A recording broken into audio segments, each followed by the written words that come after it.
अस्सलाम वालेकुम दोस्तों, क्या हाल है। उम्मीद है आप सब खैरियत से होंगे और मेरी वीडियोस को ताशा राइट्स को लाइक एंड सब्सक्राइब ज़रूर कर रहे होंगे। आज की जो मैंने गज़ल लिखी है वो मैंने इस ढलते दिसंबर के नाम और आने वाले साल के नाम लिखी है। उम्मीद है आप सबको ये ज़रूर पसंद आएगी। आइए तो आज की ये गज़ल सुनते हैं। ढलता सूरज, ढलती शाम और ढलता ये दिसंबर, ढलता सूरज, ढलती शाम और ढलता ये दिसंबर, बिखेर के जाए खुशियाँ सब पे ये दिसंबर। नया दिन, नई आस और नया ये साल, लेकर बरसे रहमत सब पे ये नया साल।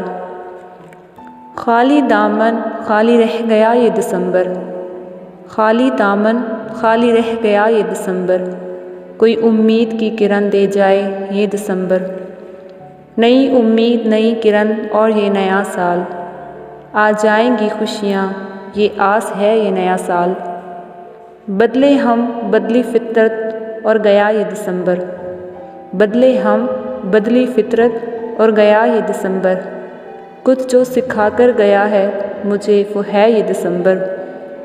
नए लोग, नए हम और नया ये साल, नए लोग, नए हम और नया ये साल, नई मोहब्बत, नया जुनून और नया ये साल।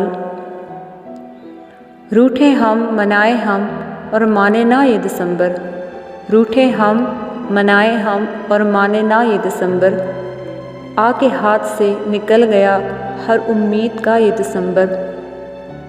जिए हम, जिए हमारी खुशियाँ और ये नया साल, जिए हम, जिए हमारी खुशियाँ और ये नया साल। मुबारक हो, मुबारक रहे हम सब का ये नया साल, मुबारक हो, मुबारक रहे हम सब का ये नया साल। उम्मीद है आप सबको ये गज़ल ज़रूर पसंद आई होगी। मेरी तरफ़ से आप सबको happy new year. Thank you so much.